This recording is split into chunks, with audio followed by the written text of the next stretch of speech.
Yes. Is this all of you, or is someone in here that shouldn't be in here?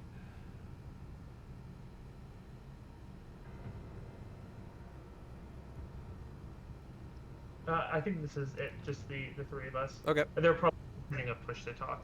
Oh, no, no worries. I don't. Whatever you guys want, whatever makes you feel comfortable is all good. But how you guys doing? Good. Good. Nice.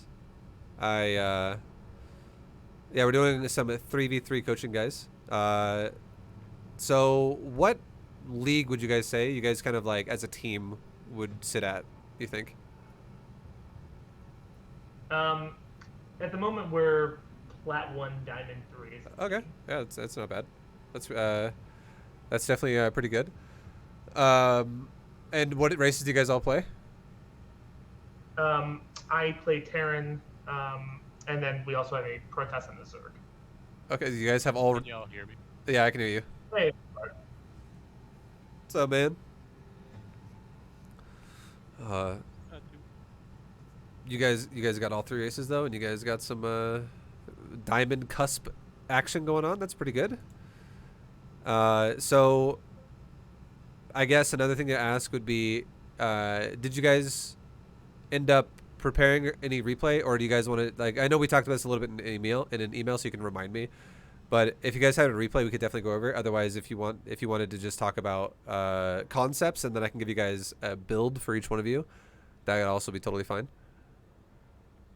So the replay we grabbed was just kind of one where we lost the early aggression, Sure. and that's kind of one of the concepts that we want to talk about. Is just like there's sort of three ways that the games go, right? There's early aggression, there's like we go for some kind of a time, and then there's like a full macro game. Yeah. And the first one we lose some just because we don't quite know what to do. But I don't know if it's easier just to talk through that or if it's helpful to see the replay or what. It doesn't matter. Whatever you guys are happy with. What I could do for you is we could talk about concepts about how your team could work well together, and then I could give you guys, each one of you, an example for your race about how you can make that build work in a team game, to make sense. Because team games, especially the bigger the number, the more you need to have a build that has some sort of reliance on your teammates, but you can also assist in a way. So like, if one of you on the team is basically the kind of guy that's like, all right, I'm gonna do nothing unit wise, and I'm only gonna make workers for 8 minutes, and then I'll start making units. Well, that's gonna be a lot of pressure on your teammates then, right? You might actually lose the game if you do that. Like there needs to be some level of synergy with you guys as a team overall. And if you guys are all kind of just picking random builds that you feel like doing, like I'll do roaches and I'll go Marines and Marauders and I'll go Phoenix. Like if it's just literally randomly chosen, it'll definitely make your games potentially feel harder based on what your opponents do. Um, so really, it would be finding out what kind of play styles you guys like to do is a big question I would have for each one of you, as to like, are you the macro-esque kind of player that likes to go for like higher tier units? Are you the micro-esque kind of player that likes to look for skirmishes? Are you more comfortable with air units? Are you more comfortable with ground units? Stuff like that. Um, but yeah, I guess each one of you, I'll just ask each one of you. You guys can all tell me one by one whatever you then tell me your race as well, and then tell me what you think you prefer, how you like to play the game overall. Yeah, I can go first. I play Protoss. I tend to like to make a lot of workers because I don't feel as confident in my micro, and Sure. I enjoy like the economic part of the game. Uh huh. Uh, I tend to be more comfortable with ground stuff, but it does feel like there are situations, especially late game in teams, where you kind of have to build air, Yeah. and so like I end up going sky toss sometimes too. But a lot of times robo stuff, or occasionally if we do a attack, we'll do like I'll make blink stalkers or something. Okay. I have an idea already about what I could make you do, but you're definitely going to be the macro player, and you should, if you're going to be the macro player, or like if you're going to follow down that road, you should always go sky toss. By the way, like eventually, you should never think to yourself that it's not something you should be aiming for. It should be. It could either be a transition or it can be a rush for it, but one way or the other, you need to do it if you're going to play late game. cool. I'll go next. Like I said, I play Terran. I generally play mech because my bio play is horrendous. Okay. Um, part of that is I started off as a Protoss in Wings of Liberty, and so I transitioned into a mech Terran because I feel like that is the natural progression of things. But yeah, like I said, I play mech, so I generally open with like Cyclone Hellion to put on pressure, Okay. and then try and transition to Tank Thor, Hellbat kind of compositions to try and keep us alive during engagements on the ground while other people take care of air. Okay. I have a good idea about how you can fit together in your team now too. You're just a mech guy. That's totally fine. And then how about the Zerg player? Yeah, I'm more micro oriented, and generally I try to put on some early pressure so our macro player can like progress pretty quick. I usually go for more Hydra Lurker combination, and but I also kind of try to get at least a couple of Vipers, or go more with Infestors. I put in a reasonable amount of practice actually using those spellcasting, and it's, I don't know, I think it's really helpful in certain situations with like as a supporting sort of a couple of casts, like one parasitic bomb can like For really sure. significantly help, I think. Yeah, AoE spells So, are massive in team games for sure. They're huge. And if you're comfortable using casters, that's great. That makes it even better for you guys as a team overall.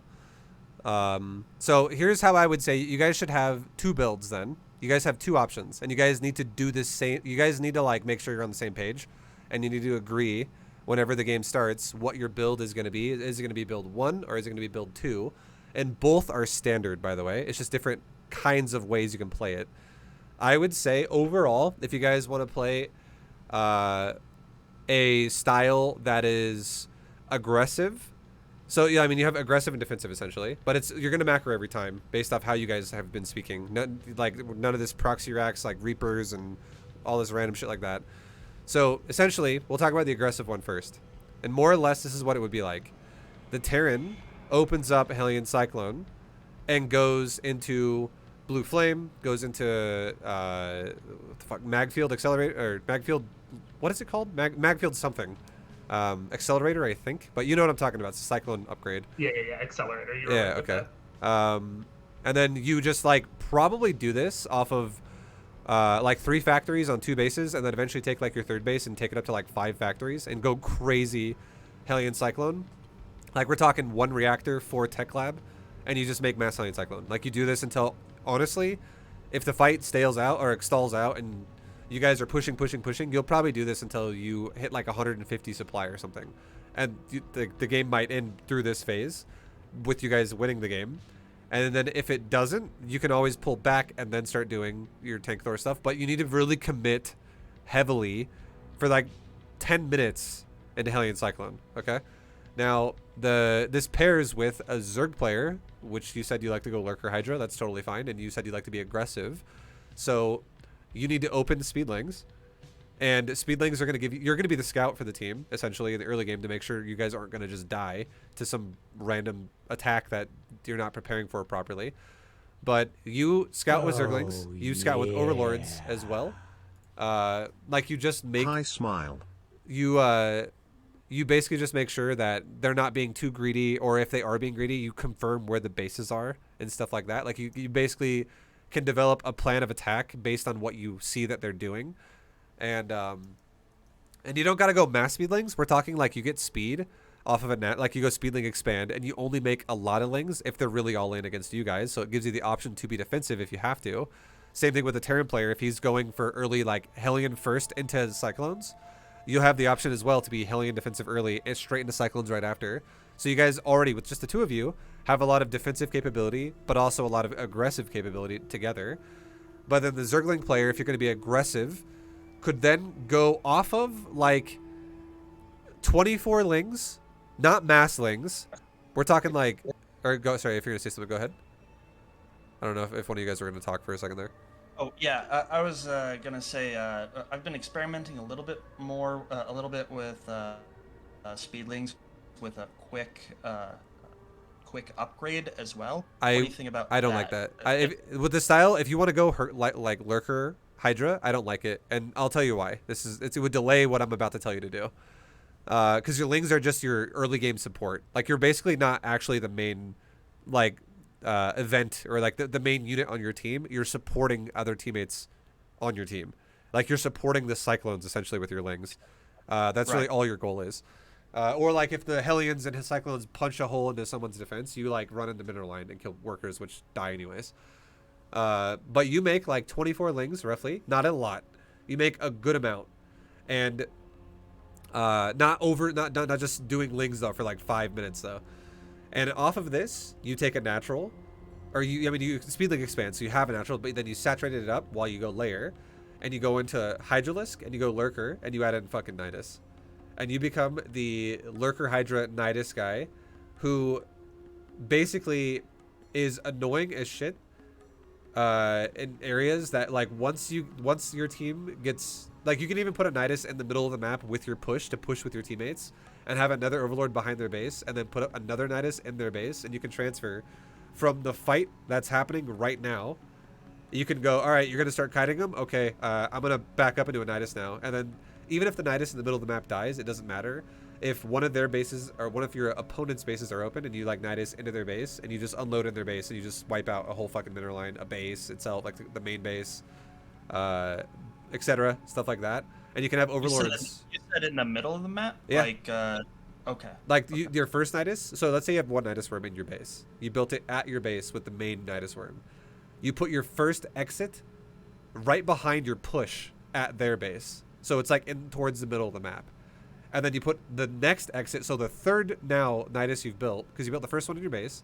Second one was the first exit built off the Nydus. And now the second exit, which is the third overall Nydus exit you have, built like behind their mineral line or something. And it allows you to push with your team, which draws them all out in the middle of the map because you guys are all together. And then you can actually rotate your army into their base, and then you guys can start playing a little more conservative. And you now get in one of their bases and just destroy an entire main base. That's a great way to play hyper aggressive with Hydra and Lurker in team games. Right. I could probably find I'm sure you've got an example of this. I mean, I'll give you guys all examples too. I'm gonna give you guys visuals.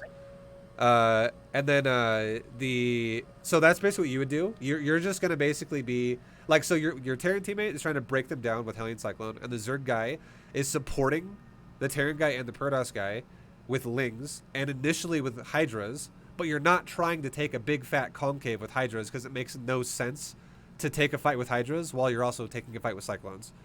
Because Cyclone's benefit is to kite, and a Hydra's benefit is to concave. So if you're doing both together, they don't really serve a purpose together, because a Cyclone is going to be shitty at concaving, and a Hydra is going to be shitty at kiting. So it doesn't really synergize that well if you guys fight the exact same fight and just stand there and fight it, if that makes sense. You guys, the Terran player should be kiting, and the Zerg player should be counterattacking at that point. If you want to make that kind of a composition work well together. And then finally, the Protoss guy is going to be, for an aggressive player, you're going to be going for a Stalker opener, like a Blink Stalker with a Robo. And you could just do something as simple as saying, I'm going to go like maybe 1 or 2 sentries with, and you can also help the Zerg player scout then if you do that, because you can throw out a couple hallucinated Phoenixes every once in a while to help him scout. But you can, because you get in their base and stuff and it's just a hallucinated Phoenix. But then you go into Stalkers with Colossi, and you can literally make like up to 3 Colossi and stop. And then just make probably somewhere around like 30 Stalkers. And if you really need to keep making more, because like the trades are crazy, you can always make more. But if you can ideally make just like 30 Stalkers and like 3 Colossus with maybe an Observer or some shit, and you just have like a well-rounded, solid army that leads upwards of around like 150 supply as well, just like I said for the Cyclone guy, about 150 supply of Cyclones, which is going to be something like 12 Hellions and like, or more like maybe like 10 to 12 Hellions and like 24 Cyclones, some shit like that, or like 26 Cyclones. Like that's what you'd probably want to aim for there for you, like a page of Cyclones with like a half a page of Hellion. If you guys get that kind of army together, Terran player can now decide whether he wants to just keep going Hellion Cyclone or not, and Protoss player can then start transitioning to Sky Toss. but it gives you guys a massive window of aggression opportunity. And if aggression's going great, then that's great. Then you guys are having a great time. You guys might kill them straight up off of that, but you can resort back into Zerg player now is now the ground power of Hydra Lurker with Spellcaster, which covers everybody. The combination of that with Thor tank late game, which pairs well with Hydra Lurker because it has the same concept. It's like a power army. You want concave then. You want to actually take fights like that because if they run into Lurkers and tanks and Thors and Hydras, you guys are going to have a great time, like ideally. And then finally, if that's paired with Sky Toss, there's not going to be as much clutter on the ground because that's one thing you want to avoid as well is a fuckload of clutter where you guys all go ground. You do not want that. That's really bad in team games because you don't get to stack your army up as much to do as much damage as once, like all at once. Like it's just like it'll be a traffic jam essentially for all three of you if you guys all go ground the entire time, like that, and you guys are always pushing together. And that's one of the worst things you can do in team games because you guys get eaten alive by AoE then. Like if your opponent has tanks. And that is more or less how an aggressive build would work for you, okay? Now, if you guys want to go for a defensive build, take out the aggressive aspect I just said and then just go straight defensive. So you do the defensive composition right off the bat. So the Zerg player can still open speedlings. You can still make a few speedlings just to scout. Like this time probably like 12 instead of 24. And then if they get aggressive, you always can make more lings. If they don't get aggressive, you just, you have your expansion, you saturate it up, you go into Hydra Lurker just like you did before. That's totally fine. But instead of having to Nydus, you can play more defensive with it. That's also great. And then you can go into Spellcasters. So you already have that in-game army you're looking for. Terran player skips Hellion Cyclone, and you go Hellion Tank into Thor. So you literally just make one reactor first for Hellions right away, and then you make a few Hellions to be safe, and you go straight into Tank Thor. Like you don't make literally no Cyclones. And then you need to also make it a faster engineering bay if you're going to play this way because you need faster missile turrets for yourself in case they go air. And this is ideally something that the Protoss player or the Zerg player will inform you on because they should be scouting. And you could if you want to also scout yourself, you could always make a Reaper and scout too, if you want to. And then then you're just going Tank Thor. You're going like initial Hellions into Tank Thor for the most of the time. Sorry, if you want to say something again, you go ahead. Yeah. So for the aggressive one, just skip the Reaper altogether. Yeah, definitely. For that one, yeah, you want to get as fast of a Cyclone as you can and like get that shit going. And Hellions and stuff. And I'll give you guys replays for all this shit too. So if it sounds confusing, I'll definitely give you guys some examples. But you just let me know if you think this sounds good. And this is, in my opinion, based off what you guys said, I think this is how you should be playing though, together. And then finally, the Protoss guy, if you're going to play a defensive build, I think you should go for a... you should literally just open Stargate, and you should open with Voids instead of like Stalkers and Colossi.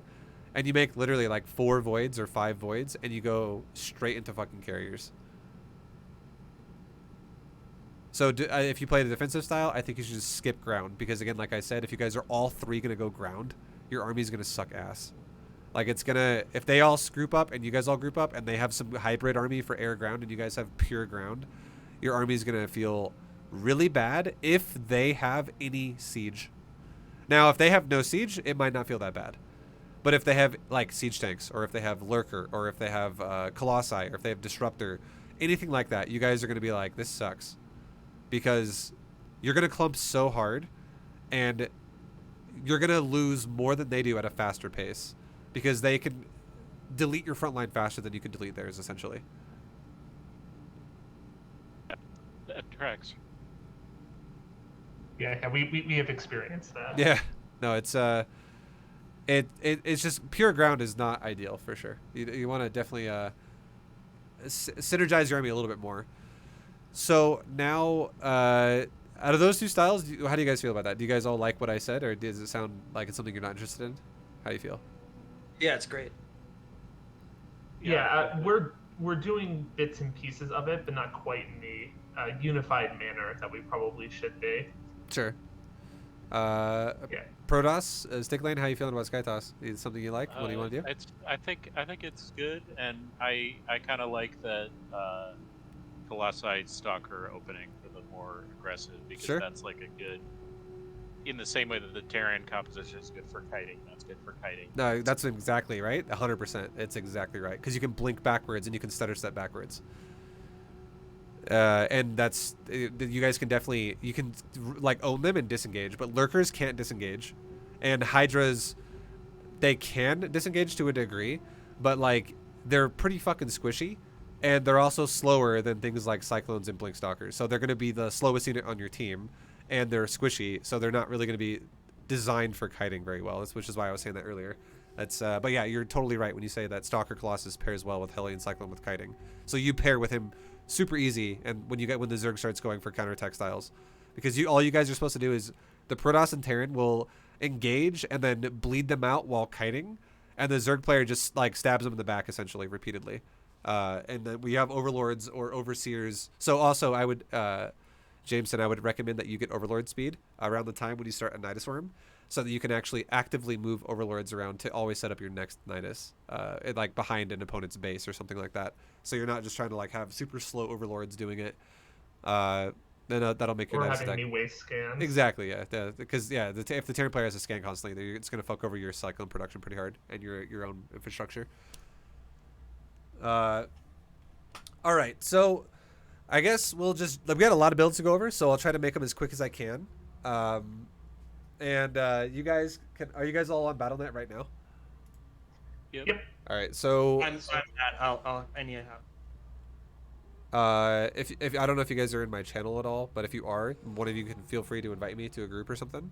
But if not, I can show you how to join it really fast, or we can just join a different channel. Like if you just type /join space Vibu, which is VIBU, that'd probably be the easiest way to just do it for all of us.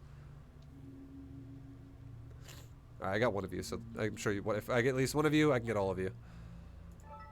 And then you can feel free to invite them to the party as well, if they're not in here yet. On it. Just waiting for the last one to get on. Yeah, no worries. It's all good. The strategy that you mentioned for me, I feel like yeah, I'll definitely need some examples. No, I'll give you one for sure.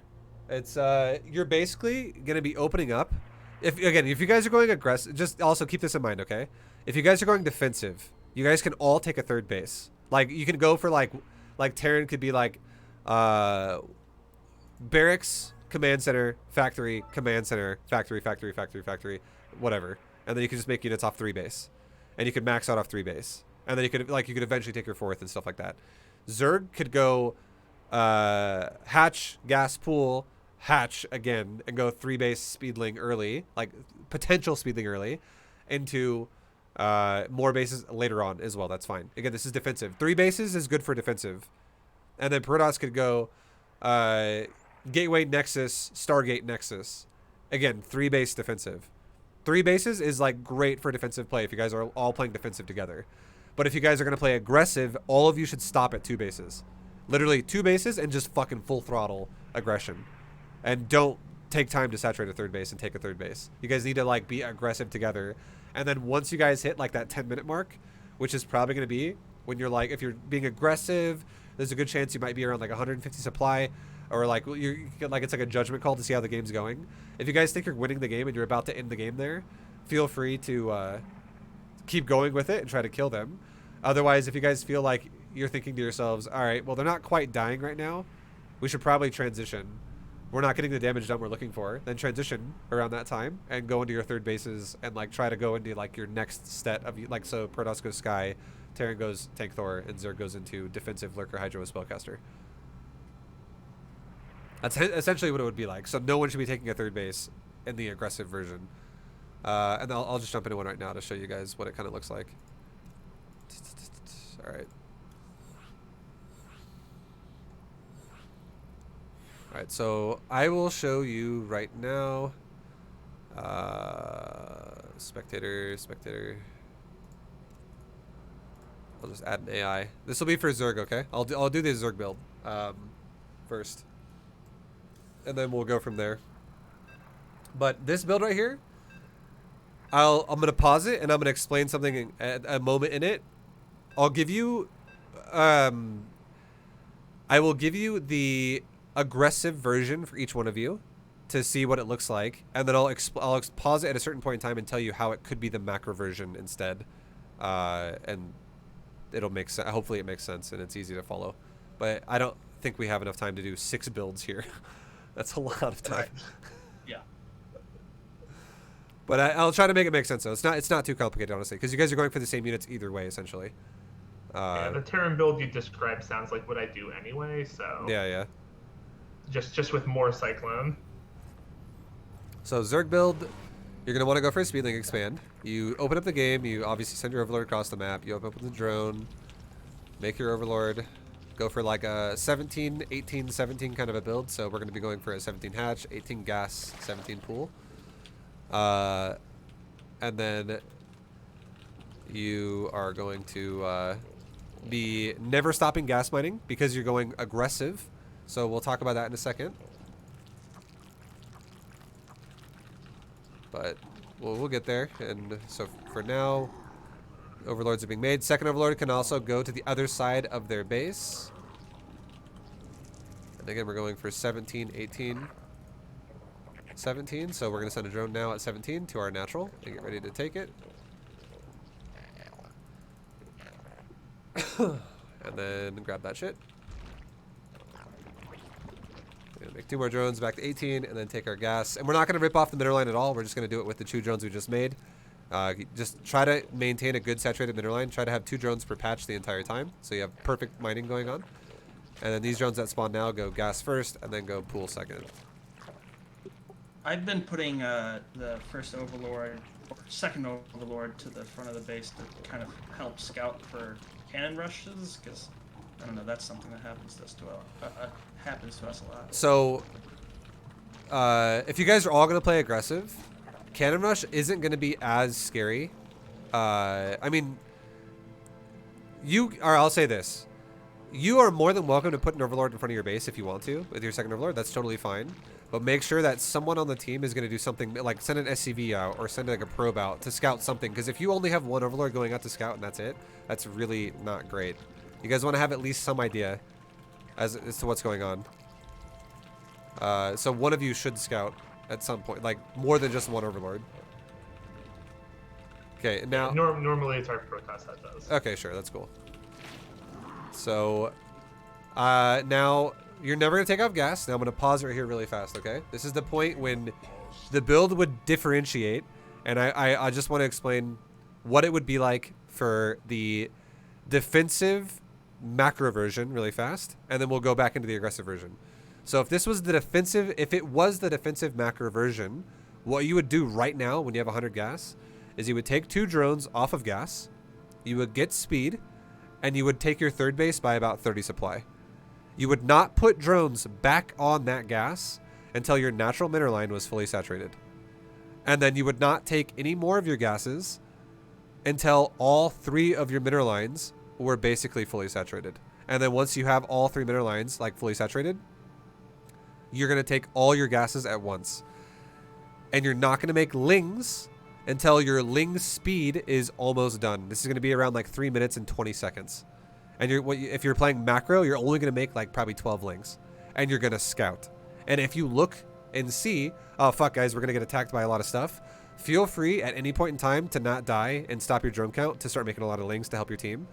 But if they're not attacking you and they're also being somewhat passive, you're going to take 3 bases, fully saturated with lots of drones and lots of gas, and you're going to take a layer. And then as soon as you hit layer, you're going to throw down your Hydra Den, and then eventually your Lurker Den, and then eventually go to Hive for your upgrades for your Lurkers. And you're just basically going to do 3 base Hydra Lurker, essentially, and then add in your Spellcasters as you want to. Like, whatever you feel comfortable with is fine. It's really like open-ended at that point. Whatever, spend your money, but if you don't make units, if you scout and know you're not getting attacked because they're not looking aggressive, for instance, one way to tell that really easy is that they're expanding a lot. Just like you guys are. If you guys see that you're not really going to be attacked and you just quickly saturate up to 3 bases, you can have 3 fully saturated mineral lines before 6 minutes, like 5:30 even. And Then you start pumping out Hydras around 6 minutes, and you will be having Hydras ready to go for any type of a fight that can hit you. And then eventually also Lurkers and shit like that. So that's the macro version. And what I just said, does that make sense? Yeah, it makes sense. What kind of queen count should I go aim for? I would say 4. Just 4. For macro version, just make 4. And the reason why is because you want to have 1 per base and just have 1 to creep spread. And mass queens isn't as impactful in team games because you should always be making a spore in your bases, probably around like 5 minutes. And all of you should be doing this too. Like, you should be making a turret in your middle lines. You should make a cannon or something in your middle line if you want to make sure you don't get fucked, because there's too much variance in team games. Yeah. So Spore Queen is going to help you with a lot of type of harass, and then quicker Hydras will help you with being able to help your teammates and also eventually push and grow your army supply super quickly. So that's the macro version for you, how that would go. But now we'll look at, so now, I mean, also I will send you guys all this VOD afterwards. So actually at some point in time, it could be right now, or it could be at the end of this coaching lesson, all 3 of you send me a private message in Discord and just say like 3v3 coaching or something to me, like 3v3 coaching Zerg, 3v3 coaching Protoss, and I'll, or that doesn't, you don't have to say the race, but just let me know that you're, remind me that you're from just now, and I'll send you guys, each one of you, the VOD that we just made here today, so you can always listen to it again. So you can listen to this as many times as you want, if it ever like feels like you're like don't remember shit. Right. But anyways, so that's the macro version, and now I'll run into the actual, now I'll actually show you the aggressive version here. So now with the aggressive version, I'm not going to take off gas. I am going to keep making lings though. Sorry, I meant to say I'm going to keep making drones though. I'm not going to make lings until I have speed. It's pointless to make lings right now. It's not like 1v1 where you're like, what about a Reaper? Fuck the Reaper, just make drones. Your queen, like maps on team games are so much bigger than 1v1 maps. You do not need to worry about aggression right now and make lings right now. But the only way you'd have to worry about that is if you're getting proxied like right in your face. So with the aggressive version, you're going to make 3 queens and stop. And you're making drones still. You're making your overlords. And as soon as you have 100 gas with your larva spin, take your layer. And you're not going to take more gas until here pretty soon. But yeah, we'll talk about it in a second. Keep making drones for right now. You're not going to make lings until about 320. So this first wave of inject is going to be all drones and overlords. Because you don't even have speed yet, so it feels really terrible to make lings at this point. Okay, and now we have a 3rd queen. We have our injects going. We are starting to spread creep between our bases. And now you can make a lot of lings here. This is when I'm going to tell you to make like 24 lings to support your team. So this is around the time when your teammates are going to get ready to start pushing here. And you can see your layers almost done. And you can see that your mineral lines are looking amazing, right? So now we're making a lot of lings. And we're making the lings first. We're almost done. We're like at 12 lings right now, so we got a little bit more to make. Now we're going to be at like 20. And now we're basically done, and layer just finished. So now we're going to throw down all of our gases and our hydrogen at the same time. And now our ling count should be about 24. Because right now I have 6 more eggs in production and I have 12 out. So that's 24 exactly. So these lings is all you're going to make. This is how you support your teammates. Now behind this, you can continue to spread your overlords out if you can. Like, try to keep spreading them out on the sides of the map so you have vision of bases to eventually Nydus with. Go back to making drones. Saturate all your gas. And start upgrades on your hydras first. And then behind this, take a lurker den. And we're almost done droning here. And again, you could be running your lings around, doing whatever you want to do with your lings at the same time. You could be spreading your creep as you want as well. But now we just made all of our drones we need. And the final part of this that what we're going to do is we're going to make a Nydus worm. Now from here, all you're going to do is you're going to make hydras. And you're going to be making ling if you want to. At this point, so I'm going to pause one more time and say this. This is now an option for you where you can add in lings into your aggression, and that's totally fine.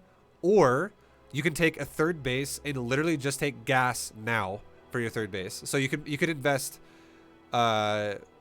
9 drones essentially for a third, because you would need 3 drones for the hatchery and the double gas, and then 6 drones to mine the double gas. So you could make 9 drones and yeah, take your third and have your third queen that was spreading creep just go into injecting a third base. And it's, I'll show you the 9 drone one because it's pure lurker hydra. It's no lings at all. The ling one would be okay if you wanted to stay 2 bases and maybe make a macro hatch instead. And you could like so at this point, everything I've done up to this point is still what you're always going to do. But now you can make a choice to go macro hatches with lings to combine with it, because you'll never spend your money otherwise, or 9 drones with a third base with gas. And the lings would just be like that could actually pair with the Cyclone Hellion Stalker thing if you wanted to. Like you could just assist them the entire time with that, or you could put them in your Nyduses. That's also fine. But again, I'll just show you the 9 drones on the extra third base of gas version, so you have more powerful lurker hydro timings. So now you don't have enough gas to constantly just keep making. You don't have enough gas to constantly keep making hydras because you're going for so much gas things like Lurkerden, Nydus Worm, all this shit. So we just made some extra drones while making hydras, and now the drones are pretty much done. And now we go right back into making hydras. You start your second hydra upgrade, and with the second hydra upgrade, get overlord speed. And so now you're done. That's gonna be all of it. You had as many hydras as you could have made while you were in the drone phase, because you spent all your gas initially down to like nothing, and then you made a round of drones, and now you're back up to you know, you made your drones for the extra gas, and now you're back on full hydra production. So you're like fully fucking pumping here. And now with your overlord speed and your Nydus Worm, you can start making lurkers, and you can start. You don't gotta go crazy in the Nydus, but an example would look something like this. Okay, so let's say you're pushing the middle of the map, and you're like, all right, I'm getting aggressive here, and I'm pushing with my team literally in the middle of the map here, and I want to see what I can do with you guys. Blah blah blah, whatever. Let's say my Zerglings that I have walking in the middle of the map are like your Hellions and Cyclones with Stalkers. So there's your enemy. You make an Nydus like right there. That's how you can start it off. And you're like, all right, cool. I have a Nydus Worm behind our push right now, and you're pushing with them initially. You have no intentions to stay here, but your initial push is here, and then you have an Overlord behind the base, like in the side of the base, and you're like, cool. Put a Nydus Worm here on the right side of the map, and you take your Overlord and like maybe move down and around with it to set up another one in someone's base, or another one on the other side of the map. Set up in someone else's base soon. Lurkers always go first, and then send every other unit you have into the Nydus Worm after. Lurkers come out first because they went in first, and then you just burrow in their base, and you fuck someone's base. And now while you're fucking someone's base, go for mineral lines and set up another Nydus in someone else's base. Do it again, do it again, do it again, do it again, do it again. Meanwhile, behind this, you have lots of gas pumping, and you're able to make a ton of fucking, a ton of units here. Don't worry about getting upgrades. Worry about upgrades later if you guys can't kill them, because everything you do with gas slows you down. You want to make sure you're doing as much damage as possible. So, like these units as well, your job is to kill buildings and like workers and little bits of army that are going to get caught out of position. So you don't need to worry about like 1-1-2-2. It's going to severely weaken your pushes if you do that. Like your amount of lurkers and shit. And obviously the more lurkers you make, the less hydras you have. The more hydras you have, the less lurkers you have, because they both cost gas. Feel free to do whatever you want. I would say having a ratio of like 1/5 lurker and like 4/5 hydra is fine, or having a ratio that's like 2/3 hydra, 1/3 lurker is fine, but never go 50-50 or anything above that for lurker. Like never have like 12 lurkers and 10 hydras. That's way too many fucking lurkers. You want to have more hydra than lurker always, because of shit like exactly that. If your opponents go air and you have only lurkers, your counterattacks now suck. You need to have hydras to make this effective for you. So do you have any questions about your build here? And then, or actually one more thing I'll say. Sorry, one more thing I'll say. Once you guys as a team decide, all right, let's go into the macro version now, all you got to do as a Zerg player is go into an infestation pit, go into a 4th base, saturate your drones up back now to like 66 or so, and then go into Hive Tech lurkers with hydras, get Evo chambers, now start getting your upgrades, and go into like Infestor and Viper and whatever you want to do. Right. Okay. I've also recently been putting a little bit more, like I've been trying to get more overlords, more than I need for my supply out just for vision. should I do that at all? I would say no. Like, you shouldn't be having like 150 supply max out of like only 80 being used right now, because it's going to severely slow your build down again. That's way too expensive for that part of the game. Like, you'll already, by default though, you could already have like 7 overlords out early in the game. Anyways, so you could put like maybe a couple in the middle of the map and a couple on the sides of the map, and then a couple around your base, and that's you got now like 7 overlords right there, like, or 8 overlords right there. And that'll be like a healthy supply, but I would definitely say gradually take them as you use them. Don't spam a bunch of overlords and then try to mix that in your build, because we had like no real, if you do the build the way we did it, you'll have no actual money to spare really throughout the whole build, because you'll be struggling just to like have enough money to be able to afford what you're trying to do with it. So yeah, I hope that answers your question well. Yeah, that's great. All right. But anything else? Any other questions about your version here, about how it would go? No, I think that's great. Okay. And then I would say, last thing I'll say to you for your version would be, feel free as well, if you want to in the late game, you can still add Nydus in. Nydus Worm in team games for Zerg, if you're going to play at ground style, is so fucking good. You should always do it. You should, like, if you're not going to go Spire, always have the option to have a Nydus Worm. It feels so brutal, though. I don't know. You mean like on your economy or something? Well, it sucks when it happens to us. Oh, okay, yeah, no, that's exactly Sweep right. the leg. It's fucking good. It's super strong. It's good. Yeah, no, for sure. All right, Jacones, hop out of that game, and then I'll set up another one for like, I guess we'll do the Terran player second, and then we'll do Protoss player third. All right, going down here, grabbing another map. Okay, so I'll show aggressive for all of you guys again, and then I'll pause it when the moment would happen again for Terran, when it would be your differentiation of defensive build or macro build. Okay, so Terran, and let's do this. And then you guys can also save the replays too, so you don't lose these. So you always have those actual replays as a reference as well. But just make sure, again, you guys gotta all view it this way for this to work properly. Make sure that you guys don't have like one of you doing an aggressive build and 2 of you doing a defensive build. You guys need to synergize all 3 of you doing the same thing.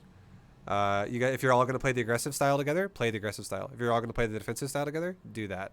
Don't have mixed matching going on, because then it's gonna feel weak. All right, now we got the Terran boy over here. Boyki.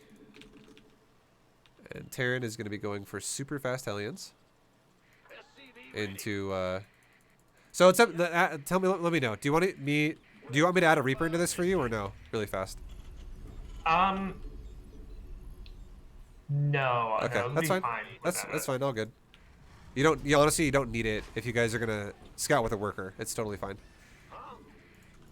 Yeah, I always just do it as like a backup, but it would be better if I didn't have to. Sure, that works.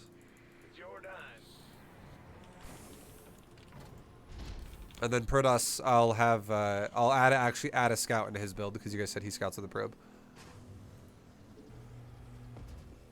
Alright, so this was gas first. Okay. Yep, gas before racks, because you want to get Hellions super quick. And we're not making a Reaper though, so we're not going to be taking a second gas really fast. It's not going to be like a 1v1 build where it's like double gas really fast.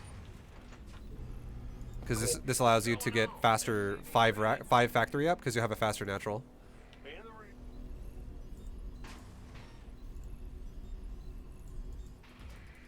Okay, so you're more than welcome at this point in time to make a Marine if you want to. You don't have to, but you're more than welcome to do it if you want to. Bad news? Go ahead. Just know that if you don't make a... this is probably the best way to explain this. Will do. If you don't make a Marine, you can expand faster. It makes more sense to not make a Marine if you know they're not being aggressive at all. If, however, you're like, oh, fuck, they're proxying us, or like, we need something now, maybe make a Marine or two to help a little bit, and then expand just a tiny bit later. Oh, and yeah. the difference is, this is why it's a difference. You don't actually need to make a second depot before you expand if you skip Marines. But if you start making Marines, you can make like 2 Marines and also a second depot and then expand. Because you need the supply because you're making Marines. So ideally, you want to not make Marines unless you have to. Cool. Yep, that makes sense. Okay. Game resumed. All right, and now we're going to make our reactor, then we'll make our SCV, and then our depot. Center upgraded. So the SCV is ready to make the depot up here because our money's going to go up pretty fast. And there we go. And now there's still going to be no supply blocking going on. And you got a super fast expansion with a Hellion opener. And now behind this, once you have this now, take your second gas for sure. Because you're going to start exploding factories now for Cyclones after your Hellion opener. And it's just 1 reactor, 4 tech lab for you.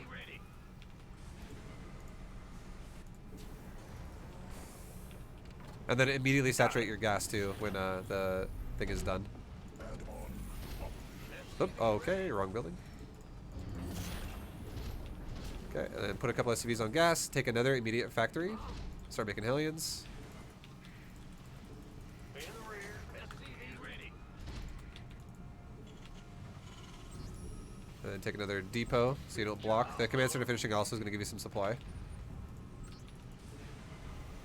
SCV ready. Don't take your gas too fast at your natural though, because you'll have a hard time affording Hellions if you do. So double gas in the main once you have your command center down. But yeah, this is going overall pretty well now. Now you have 16 on the main, and you're just gradually adding on more factories, and it'll get really pricey really fast because you're also going to be getting upgrades too with your gas. So the fact that we're at 200 right now, it's going to go away super quickly here. Command center upgraded. And this, I would say right now, one more thing to say. This is the point in the game when your build would deviate right now from a macro build or an aggressive build. And the difference would be, if you're going to play a macro build, you should make a tech lab on that factory. You should make an engineering bay right now. And you should make a, or you should make actually a tech lab and then make a command center and then make an engineering bay. And if you scout one of them opened up air, you're more than welcome to make just 1 Cyclone initially to make sure you don't get fucked by air like really fast. But if they don't have air that you notice, or if you feel like they don't, if you just don't know, if you don't think they have air, then you can skip the Cyclone and go straight tanks, and then just get a turret in your mineral lines at 5 minutes. Also, I forgot to do that for the Zerg player. Sorry, I should have made a turret in 5 minutes. You should do that even when you're playing aggressive. That's just another thing you should always have. Yeah, if this was macro, yeah, it would just be early command center right after 2 factory. So you're not going too crazy. You're also more than welcome to make like your first 4 Hellions and then stop making Hellions for just a sec and then go back to making Hellions again once you make the command center if you're struggling for money. And the reason why 4 Hellions is so good is because 4 Hellions is like that magic number that one-shots a lot of units in the game. Like it one-shots Marines, it one-shots Zerglings, it one-shots Banelings, it one-shots a lot of early aggressive bullshit. It also completely does a ton of damage to like other Hellions and other things like that. It's like a good healthy number to have supporting your teammates. And then you're still going to make more after that. It's just if you want to get a 3rd CC super fast, you could do that, and that's fine. And then if you make the 3rd CC, you then would go into literally 1 Cyclone max if you need to. Otherwise, just pure tank Thor. And you don't get upgrades either. Okay, so talking about the macro build for a second again. Your upgrades do not prioritize your armories early at all. Don't feel like that's important. Get your armories once you have 3 command centers all pumping with workers.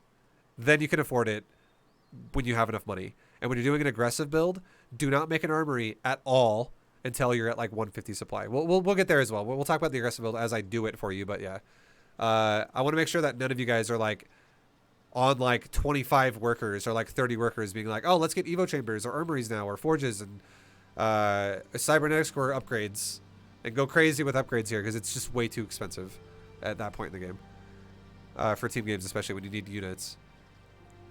But anyways, I know I talked a lot, but is there anything that didn't make sense about the macro build, or about what I just kind of recommended to you? Nope, this all makes sense. Okay. So going back into it now. So now we're going to make our second factory, because this is the aggressive version. You're still making Hellions as you can. And you're going to make another depot in a second here, so you don't want to block. You have some Hellions. And now, the fuck? Did the Zerg spawn literally next to me? The fuck? Okay. I didn't think that could happen. At least you're getting to show what you mean by 4 Hellions. Yeah, no, exactly, right? So now, get Magfield first, honestly. Don't get Blue Flame first. Even though you're going to have more Hellions, get Magfield, because the scariest thing for you guys to deal with is like someone going for like Stalker pushes or like Roach pushes, stuff like that. It's way scarier for you guys to deal with. Now make another factory. So you're just making like one factory by one factory by one factory. One at a time. And then at this point, once you start having factories at tech labs, your Cyclone production becomes priority over your Hellion production. But if you ever have excess, you make Hellions. So you can kind of slow down on the reactor a little bit. You just, because you really want to get the reactor Hellions out early so you don't die, like what just happened just now. And then once you get that kind of out, you can definitely prioritize Cyclones a bit more now. And yeah, do not ever prioritize Hellions over Cyclones once you're on the Cyclone phase. Okay, and now our natural's almost fully saturated, so we're gonna take double gas. We're gonna, like, once you get to about like 12, 13, 14, 15 SCVs on it, definitely take your gas at that base. And now this is your final factory. So now we're at 5 factories. And then saturate your gases immediately at your natural once you finish them. And keep making depots so you don't block. Put them wherever the hell you want. Add-on constructed.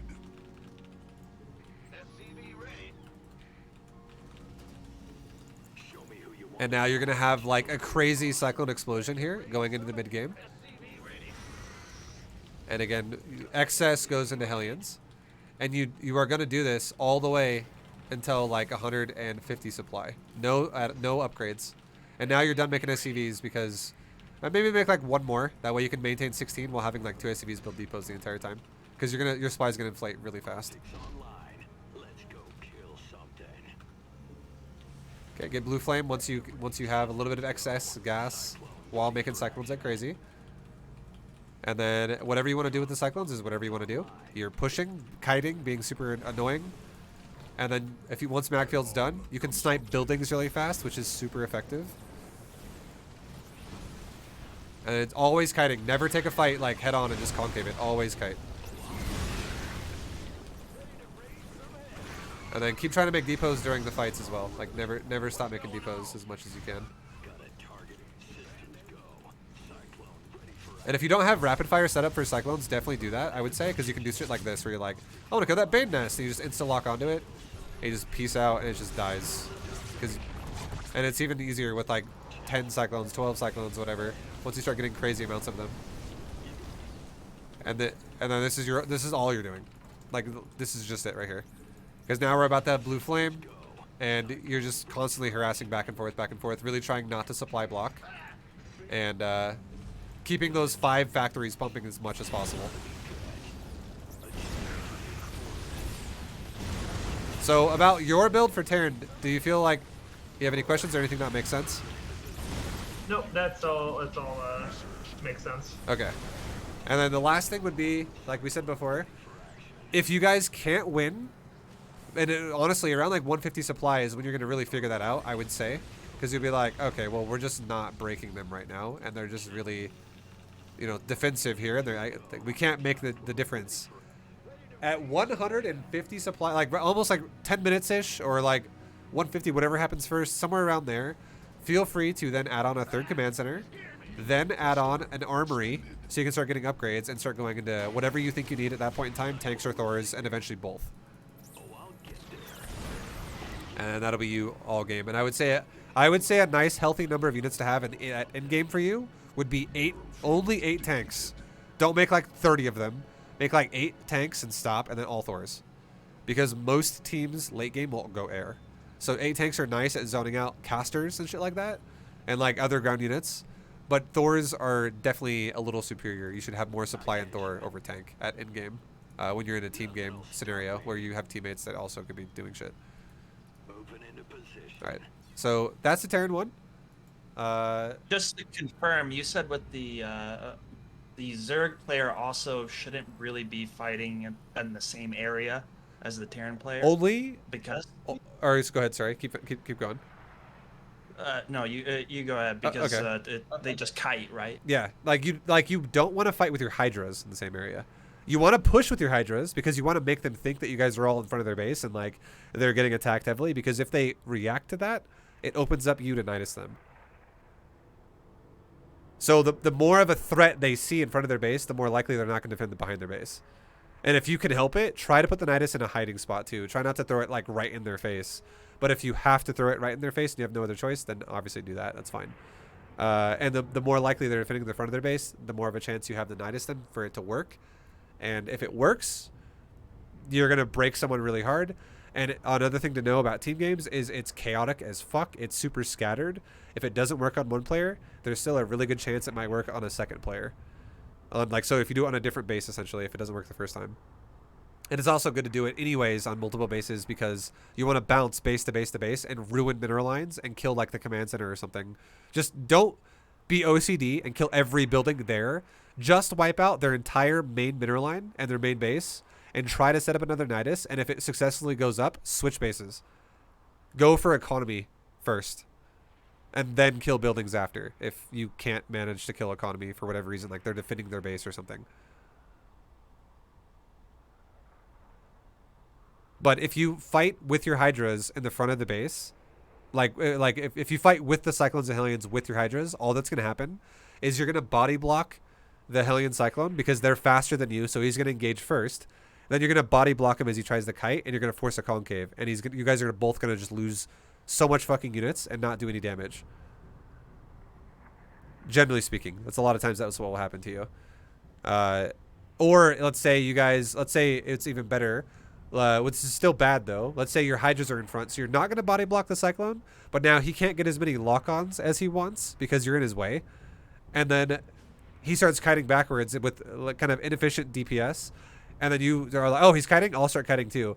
And you start running away as well. And you just take a bunch of shots while you start running away on your Hydras. And Hydras are squishy, so they die super easy. So it just doesn't... Jesus, I can't speak. Cyclone Hellion does not synergize with Hydra Lurker very well because Hydra Lurker is a fortified army micro situation. You don't want to run away repeatedly. You literally want to burrow the Lurkers and guard the spot. And Cyclone Hellion is not an army that wants to guard a spot. If it does, it's made of paper and it dies.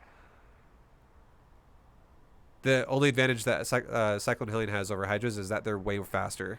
So they can effectively kite better. All right, Warpinator or Wasbinator.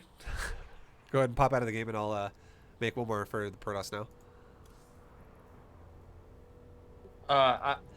The Zerg player is the Wasbinator. Okay, no worries. Yeah, you're in the game. Yeah, I can't make a game right now. There we go. Nice. Sorry about that. No, you're all good, dude. No worries. Guys, we're chilling. I hope you guys are having a good time.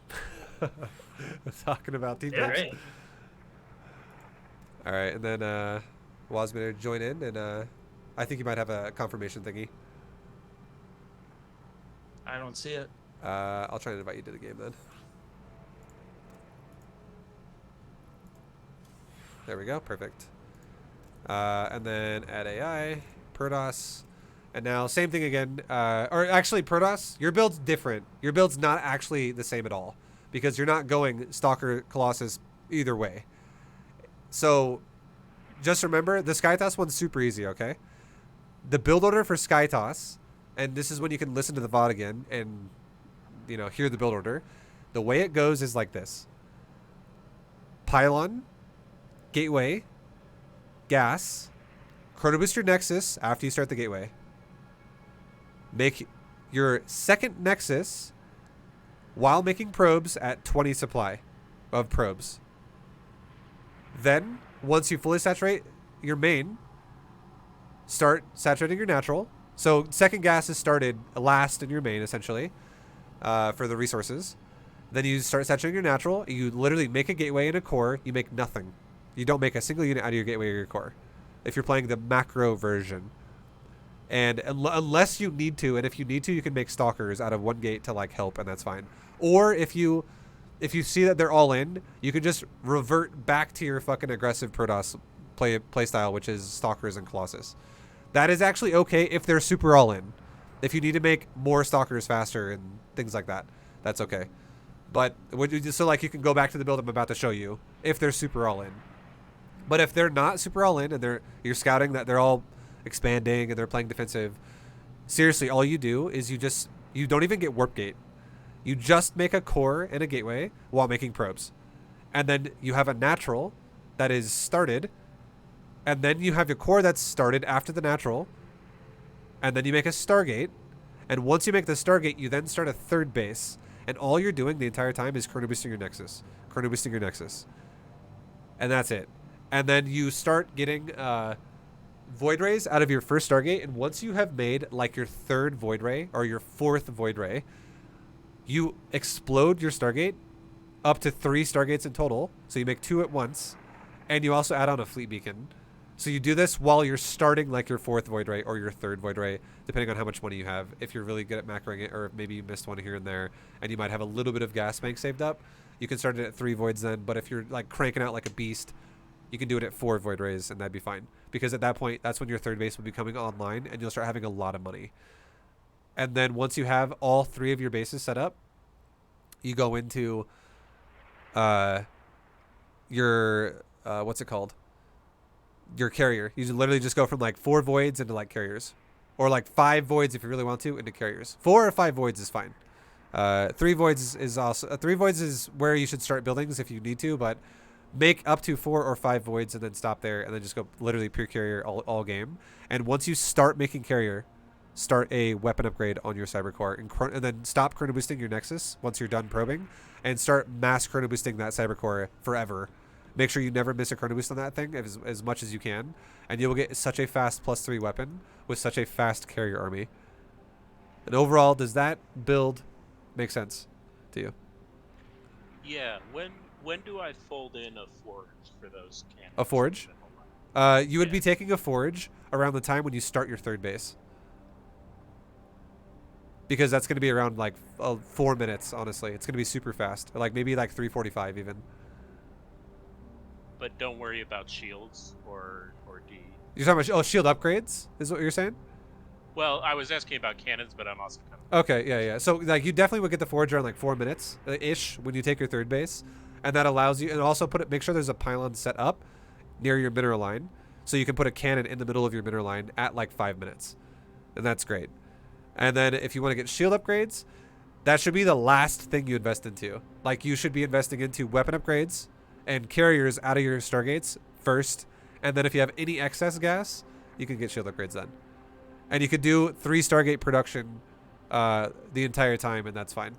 And then you could also be extra defensive with your team by assisting your team with a little bit of extra cannon battery if you're going to completely skip gateway units. So this is when you have an option, I would say.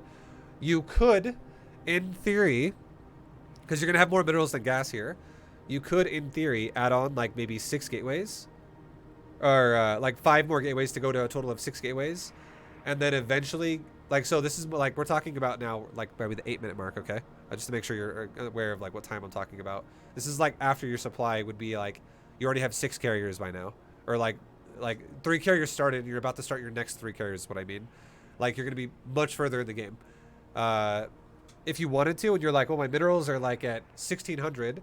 And my gas is at like 120. I just don't have gas because I'm spending all of it on my carriers, but I have a lot of minerals. You could either make zealots for that and get charge, or you could make cannon battery. Cannon battery is way more defensive. Zealots obviously is a little bit more counterattack aggressive.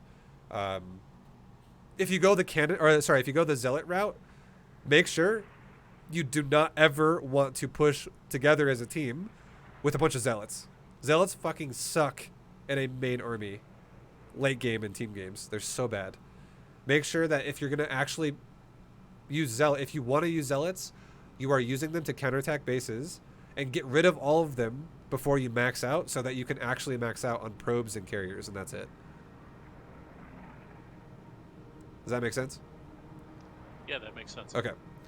So I'll show you the aggressive version, and then again, just like I told the Terran player and the Zerg player, like around, you guys all have to synergize this together. So if you guys are on voice, you guys need to make a joint decision. Like, all right, guys, phase 2 of our build starts now, or some shit.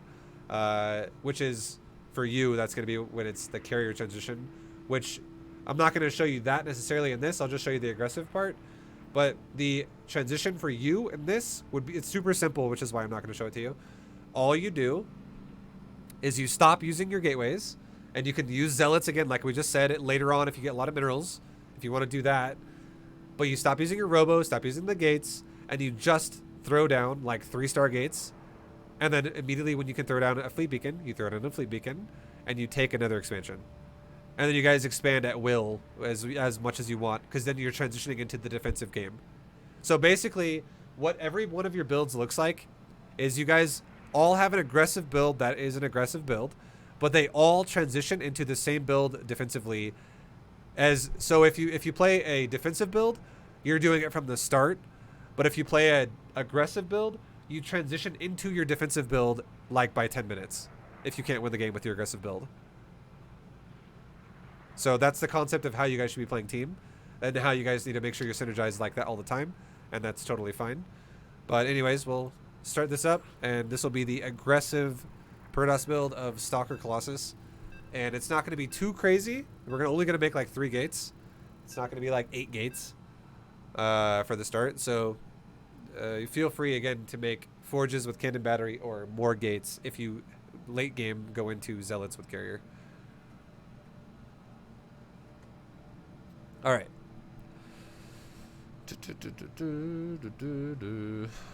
And we'll have you. This will be the scout too with Protoss. So Zerg is obviously scouting with overlords, and Protoss can scout with a probe.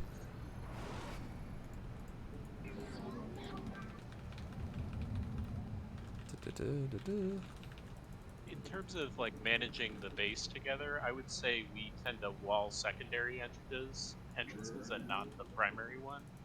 Is that what we should be doing, or should we wall off the whole thing? I would say you guys should join a wall together if you can, and the reason why is because you guys can lock down more expansions that way easier.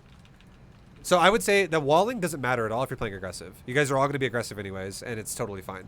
But if you're going to play defensive, definitely try to take whatever wall allows you to have the most expansions possible. Makes sense. All right, so I now am starting my gate. I'm now scouting with the probe that made the gate. So you're going to go scout across the map and all that good stuff.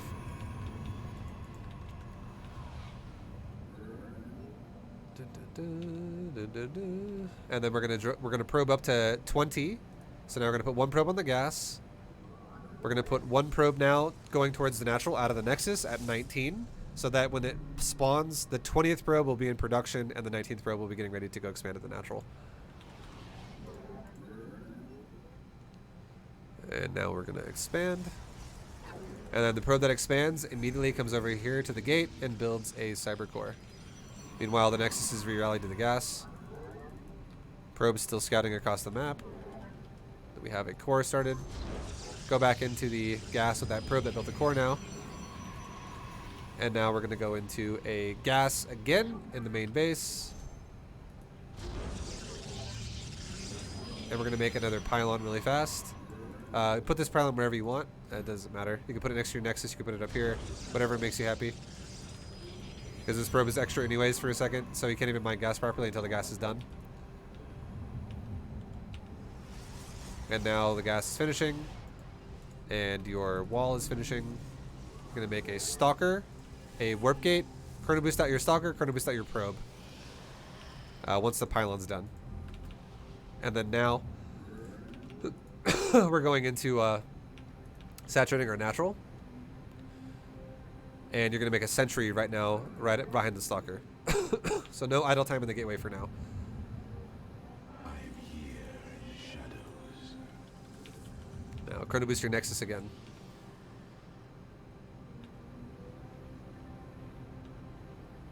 Also, it says 20 mineral on the... This map is weird. I don't know what the hell's wrong with the main base on this map, but that's weird. Okay. And then we're going to make our second... Then around the time when the sentry's finishing, make your second gateway and your robo. And then start your third unit out of the gateway, which is your stalker. So right now we're only sitting on 2 gateway and a robo so far. And we're going to add on the third gateway with the cyber core. Or the robo bay is actually... I didn't mean to say cyber core. The robo bay. Okay, we're not going to take our gases out of natural either until we're at like... fucking... like 14 probes. Like almost fully saturated essentially. Like 13, 14 probes, it's fine. Okay, we're at basically there right now. So, let's take the gas. Warp gate's gonna finish now with both gateways. Immediately start your Robo Bay. And then take another gateway with it. Also, we didn't fucking build a pylon, unfortunately. That sucks. Definitely want to build that pylon a little bit faster than I did. So now we'll be supply back for like 10 seconds, but it's not that bad, but yeah, it's not great. Okay, and then now, finally, the last bit we're gonna do is once we spend our initial round of gateway, like that just now, we get all of the costs down, then we add on our council. So we have a forge, we have a robo bay, and we have a council now. And now we're done making probes for now because everything is fully saturated on our 2 bases. Get Colossus first. Keep making units as you can. Start your cannons right about now, honestly, in your mineral lines. We didn't put a pylon near our main base, so we fucked that up too. Sorry, I'm fucking build up like crazy. it's all fucked. But cannon the main mineral line as well, like we were doing before, just so you don't get fucked by air and stuff. Make another round of stalkers, and then you can chrono boost out your blink once you start it, but definitely don't prioritize your blink over making units. So now we're gonna make blink after our second Colossus here, and so our units take priority. We're gonna stop making Colossus altogether at like 3 Colossus. So now there's our second Colossus. And mineral lines are still fully saturated. Everything's still fully saturated. All looking good to go. And now we can start blink and start chrono boosting that bad boy like right now. And now from now on, all you're doing is just making stalkers and eventually your third Colossus in a second here. And or go ahead, sorry. I missed when we started the range upgrade for the Colossus. I started it immediately. Because if you don't chrono boost it and you don't if you don't chrono boost your range upgrade, it's going to be finishing between 2 and 3 Colossus, and that's around the time when you should be pushing with your Colossus aggressively. Like if you around the time when you have 2 Colossus is when you guys are most likely to be aggressive as a team, because the Terran player right now is going to have probably like 5 cyclones right now, like 5 or 6 cyclones, and the Zerg player right now is going to be throwing down his Nydus and getting ready to go. So this like right now would be your attack timing as a group, and if you're chrono boosting out your blink will be finishing right around the time when you get into the fight with your opponents. And then you're just making stalkers behind this with Colossus, or your third Colossus rather, and then not supply blocking, making sure that doesn't happen to you. And then just keep pumping your shit out, like your upgrades for your forge and stuff like that. And at this point too, this is when I would say, again, I'm going to pause right now and say, this is where it's like a judgment call, where I would say your money will start going up, and you could, again, this is also getting closer to the point though, where the game is going to be decided one way or the other here pretty soon, whether you're going to just break them open and fuck them up pretty bad, or you're going to decide to go, you know what guys, let's go plan B. Let's go to the second phase of our build here. So just know, if you make more gateways right now, you're going to spend a lot more of your money to make things like stalkers initially. You're going to get you will get a few more stalkers out. And I basically what I would say is, is you're more than welcome to make like 3 more gateways when you start your 3rd Colossus.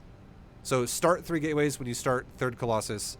If you want to be, if you think you're going to be aggressive as fuck for a long time.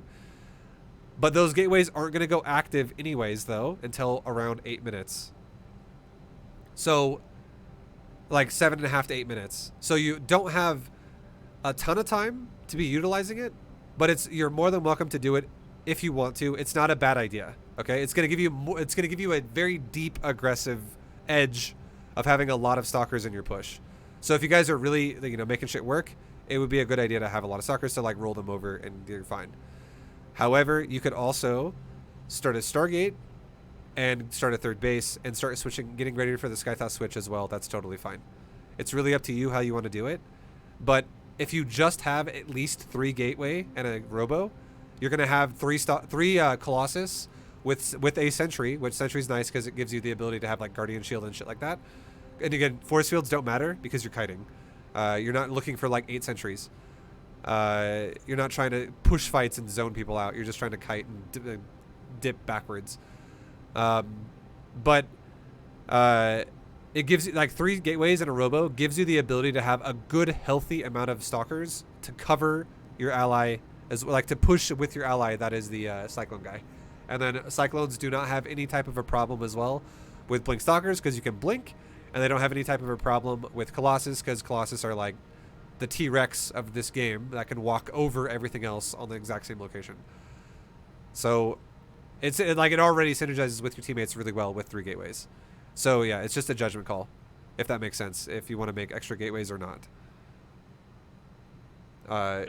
Yeah, because you can dip into the macro version a little bit, or like the defensive Skytoss version a little bit faster if you want to.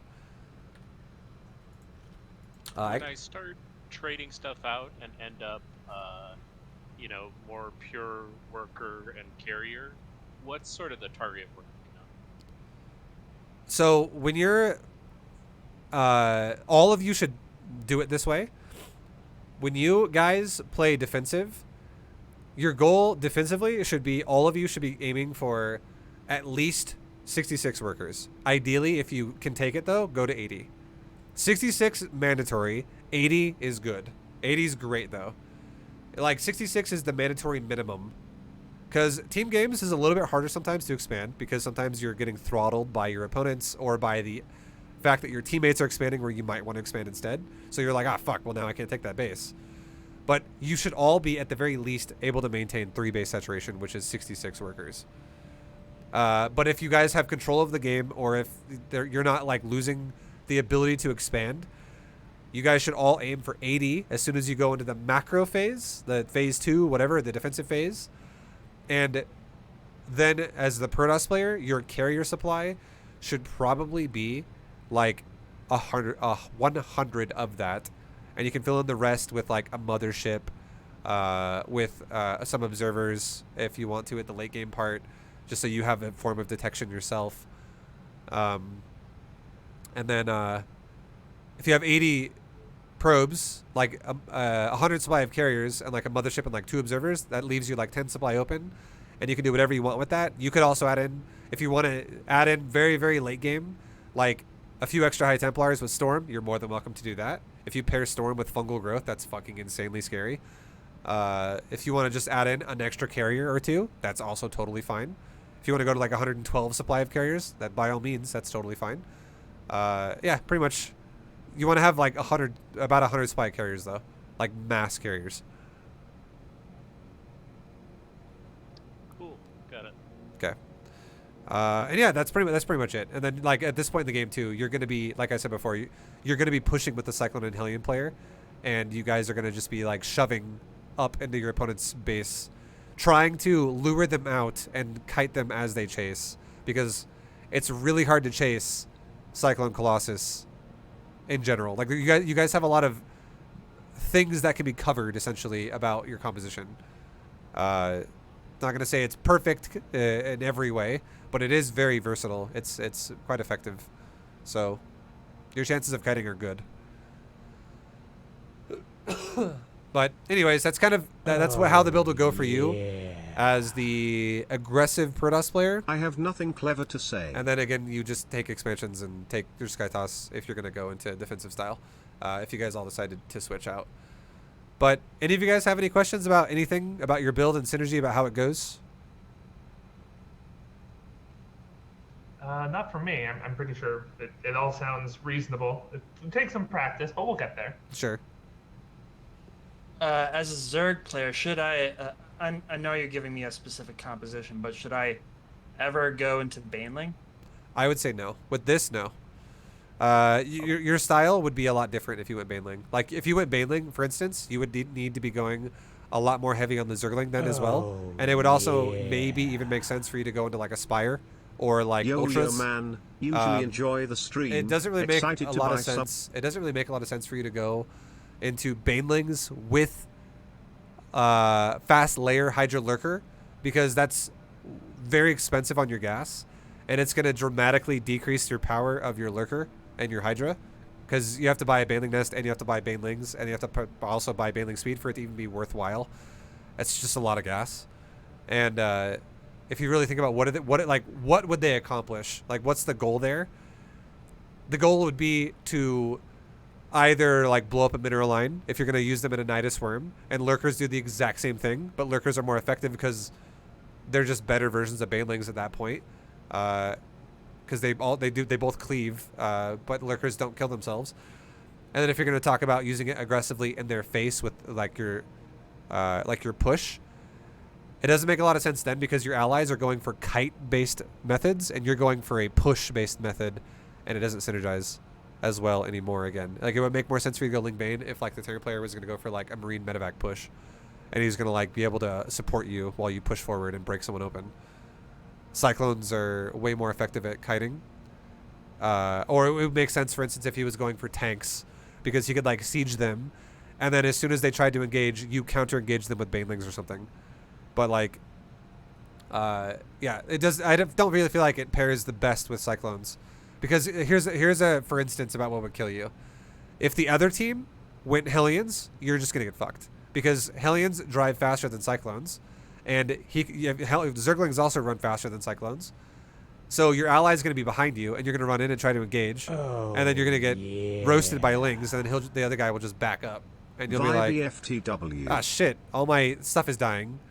And then, if they have tanks and stuff, and they're sieged up ready for you, your Lings and Banes are just going to run in and die, especially if you're only making a little bit of them, because you're also going Hydra Lurker.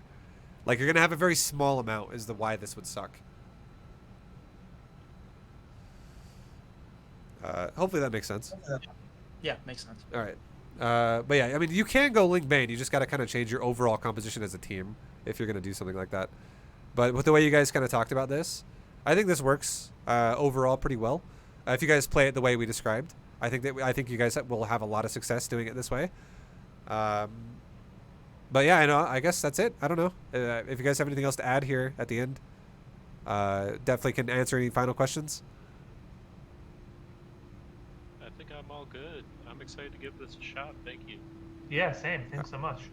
All right. Yeah, really appreciate it. All right, guys. Hell yeah. Well, I'll like I said before, if you guys didn't do it, you don't have to do this if you don't want to, but if you want the VOD of what I'll edit it out later tonight, and then I'll post it by tomorrow. And when I post it, I'll send you guys all the link to the video, or you can just watch my YouTube channel on my Discord, and it'll be like, new video posted, and it'll be this. Either way works. But if you guys want to have access to the VOD and listen to this again so you can hear it over again, if you message me, I'll definitely make sure I send it to you privately. That way I'll have your name and stuff. Because my Discord is like chaotic. It's spammed all the time.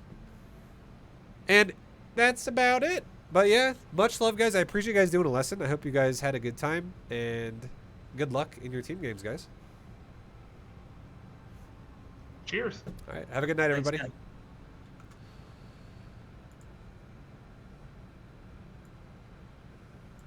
All right, guys. That has been a coaching lesson with the trio, the Three Musketeers. I'm sorry if I talked over you guys. If you guys watch this or you're still listening, sorry if I talked over you. Sometimes. I definitely tried to let you guys talk, but I feel like I might have talked over you guys a couple times. But yeah, good lesson. I hope you guys have a lot of success with this, and anyone else out there who's playing team games, I hope you guys found this informative and interesting as a way to improve your own team games. But good luck, have fun, and thanks for watching. I'll see you guys in the next video, whatever that is. Till then, peace.